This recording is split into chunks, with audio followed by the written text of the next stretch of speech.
Do you ever wonder why Hanukkah is centered around the miracle of the oil that lasted for 8 days? When the Jews reclaimed the temple, they found one flask.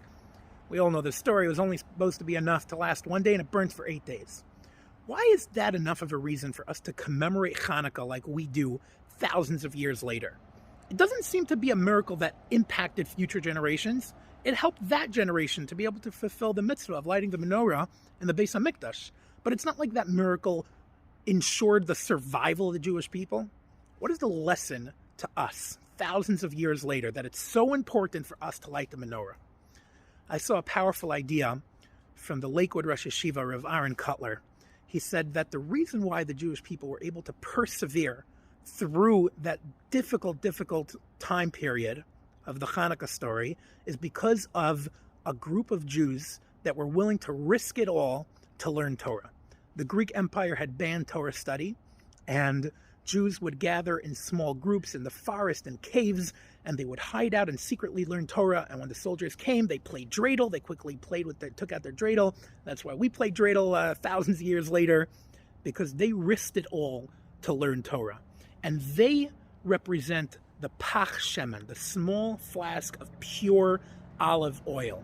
Just as one small pure flask of oil was able to get the Jewish people through all 8 days until they were able to get more oil, so too those who study Torah are able to ensure the survival of the Jewish people until we get to better times.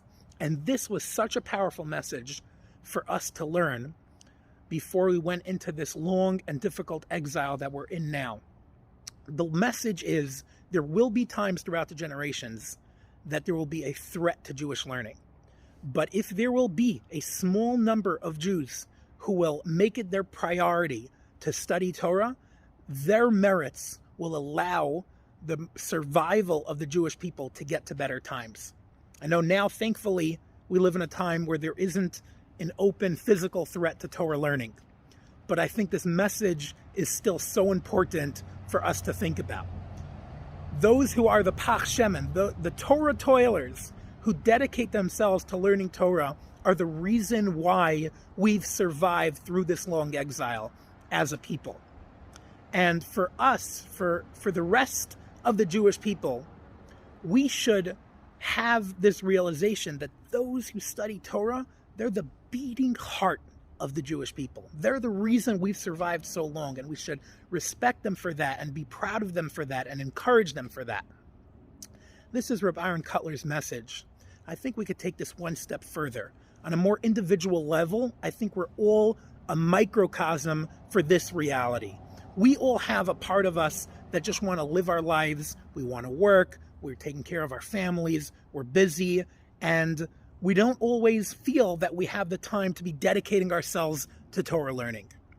But I think the message to us is, if we have a pach shemen within us, we have a small part of us that dedicates a period of time to Torah learning, the merits of that pach shemen, of that pure Torah learning, even if it's a relatively short amount of time, will get us through this exile. It'll get us through and ensure that we can continue to follow our Jewish heritage and we continue to live proud lives as Torah Jews.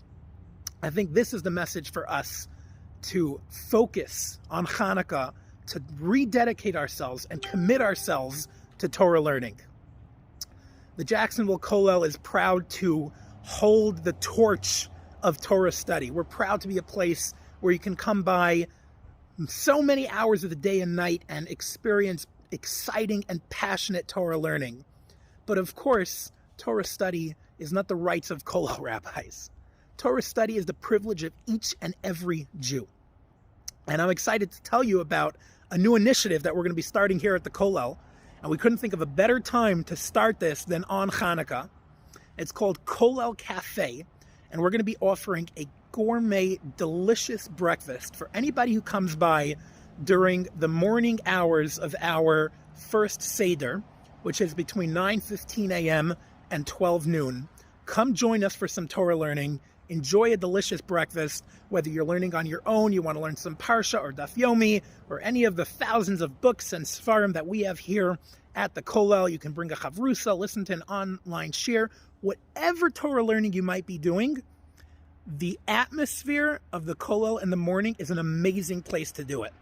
It's a place where we're passionately learning, we're questioning, we're answering and debating and discussing, and that kind of public forum is so conducive to having an enhanced enthusiasm in learning. It's encouraging to us when people in the community come by and learn in the morning, and it'll be encouraging for you to come by and experience this exciting atmosphere of Torah study.